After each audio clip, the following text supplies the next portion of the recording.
India वाकई strong team है और ये मैच जिस तरह से खेले हैं इनकी स्ट्रेंथ का पता चलता है। ऑल इंपॉर्टेंट डू और डाई सिचुएशन जैसे पाकिस्तान के बनी, भारत के लिए भी बनी, मगर कहीं ऐसा दिखा ही नहीं है कि जैसे कि कोई परेशानी थी या फ्राउनिंग अप था यहाँ पे माथे पे, या कोई स्टिफनेस थी जॉइंट्स में। बहुत रिलैक्स ये रन चेज किया है और उनका हाईएस्ट रन चेज है T20I वर्ल्ड कप में। इससे पता ये चलता है कि सॉर्टेड है टीम, क्योंकि ये रिलेंटस प्रेशर क्रिएट करते हैं बॉल के साथ भी और बैटिंग के साथ भी। ये प्रोबेबली दुनिया की वाहिद टीम है जो कि बॉल के साथ कमबैक करती है T20 क्रिकेट में। बुमराह के थ्रू तो मैसिव कमबैक्स इनके होते रहे। आज भी उन्होंने एक ओवर में दो जब विकेट्स ली तो एकदम से वेस्ट इंडीज की एक तूफानी बैटिंग चल रही थी उसमें ठहराव आ गया। और अगर वो होल्डर और पावर एंड में वो जबरदस्त पार्टनरशिप ना करते तो ये मामला बिल्कुल सीधा साधा होना था भारत के लिए। बट मजा आया मैच का, क्योंकि आपको ऐसा एक मैच चाहिए बिफोर द सेमीफाइनल्स। बट सच्ची बात यह है कि जो बेस्ट टीम्स हैं इस वर्ल्ड कप की वो सेमीफाइनल्स में पहुंच चुकी हैं। उसमें पाकिस्तान इंक्लूडेड नहीं था, क्योंकि पाकिस्तान बहुत हिट एंड मिस चल रहा था और बहुत गलतियां की हैं।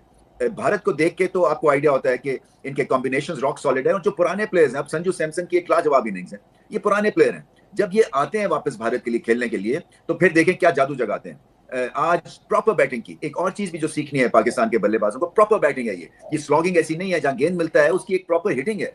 और कहीं से ये नहीं लगता कि जबरदस्ती कोई टेल एंडर्स वाली स्लॉग खेल रहे हैं। ये क्लास दिखती है और उसमें पावरफुल एक इनका बेस बनता है जब ये बड़ी हिट्स लगा रहे हैं। मैं सारे टॉप ऑर्डर भारतीय बल्लेबाजों की बात कर रहा हूँ और यंग जनरेशन भी ऐसी है। ये नहीं है कि ओल्ड आइकॉन्स के ऊपर जो है भारत की बैटिंग जो है उस एक यादगार बनी हुई है या पुराने जमाने को याद ही करते रहते हैं। इनके नए सुपरस्टार्स आते हैं और पुराने वालों को भूल जाते हैं फैंस। इतनी डेप्थ है क्रिकेट में, और चाहे आपको पसंद हो या ना हो, ये रियलिटी है। और ये रियलिटी चेक पाकिस्तान के लिए भी। और मैं हमेशा यही सोचता हूँ कि बॉर्डर के इस तरफ जो है वो इतने ज्यादा कंफ्यूजन है हमारी क्रिकेट में, और बॉर्डर के उस तरफ जो है एक सीमलेस ट्रांजिशन हुई है जनरेशन टू जनरेशन, और स्टैंडर्ड मेंटेन किया गया है। तो वजह क्या है? सिर्फ टॉप टियर पे फोकस नहीं है, निचले के टीयर्स के ऊपर भी बहुत ज्यादा फोकस है, और वहां पे भी मेहनत की जाती है, और वहां पे भी आपके प्रोसेसेस हैं, और वहां पे भी मेरिट है, और वहां पे भी आपको स्किल लेवल सिखाया जाता है, और एक एनवायरमेंट क्रिकेट की दी जाती है जिसमें आप सिचुएशंस को बेहतर रीड कर सकें।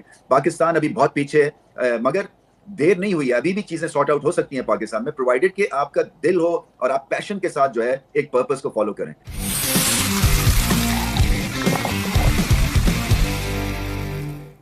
Stronger Pepsi power play, Sanju Samson 97 not out 50 बॉलों में।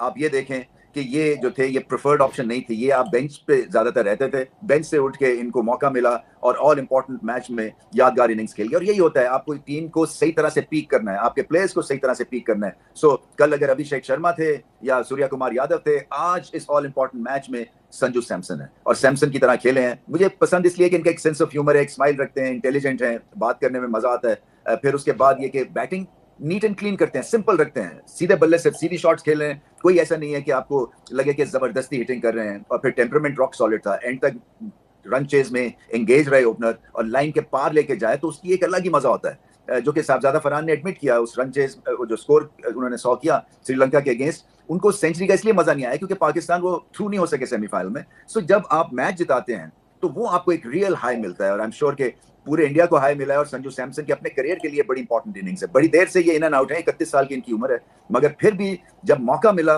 जब प्लेटफॉर्म था, जब हाउसफुल था, तो एक यादगार इनिंग्स के लिए छक्के चौके आराम से मारते हैं, स्पिन को अच्छा, पेस को अच्छा, और फिर पार्टनरशिप्स के थ्रू भी प्रेशर्स, और फिर उसके बाद नॉर्मल बैटिंग, टेक्निकल बैटिंग का ये हैंड था, और इसमें आपको सब कुछ दिखा है। सो एक बहुत ही बेहतरीन टेम्पलेट है ये for any young T20I opener कि किस तरह से इनिंग्स बिल्ड करते हैं, प्रेशर बिल्ड करते हैं, और जरूरी नहीं है कि आप जो है जबरदस्ती हिटे लगाए। सो मैच विनिंग इनिंग्स और बहुत ही पावरफुल इनिंग्स। अभिषेक शर्मा जो है वो हिट एंड मिस हैं, उनकी टेक्निक नहीं है, मैंने पहले भी बात की थी। और जब वो प्रेशर में आते हैं और फॉर्म नहीं होती है, तो ये जो हैंड आई कोऑर्डिनेटेड प्लेयर्स होते हैं ना, इनकी फॉल बैक पोजीशन टेक्निक नहीं है।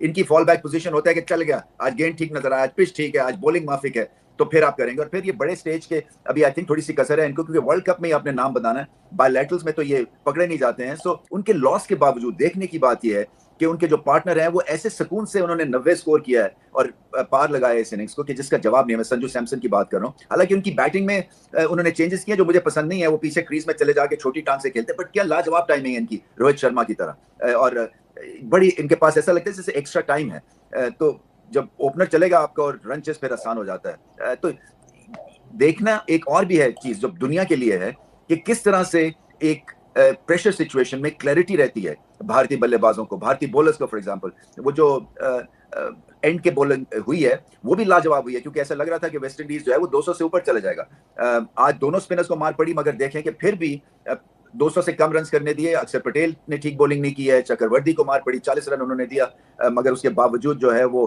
बुमराह के थ्रू और बाकी जो फास्ट बॉलर्स थे उनके थ्रू। अर्शदीप सिंह ने वो जो सेकंड लास्ट ओवर किया, सिर्फ ये 5 या 6 रन दिए, वो एक बड़ा क्रिटिकल मोमेंट पे बहुत अच्छी बॉलिंग की और वाइडर जाके एंगल क्रिएट किया आउटसाइड द ऑफ स्टंप, और पेस अच्छी है उनकी और बहुत ही ज्यादा उनको क्लैरिटी थी कि उन्होंने करना क्या है। और यही है चीजें जो कि देखने वाली हैं इस भारतीय टीम की, क्योंकि हर किसी को अपने रोल्स पता हैं और वो बहुत अच्छे रोल्स निभाते हैं। और ये हाउसफुल था यहाँ कोलकाता में, और क्या लाजवाब रन चेस था, वर्ल्ड क्लास रन चेस था।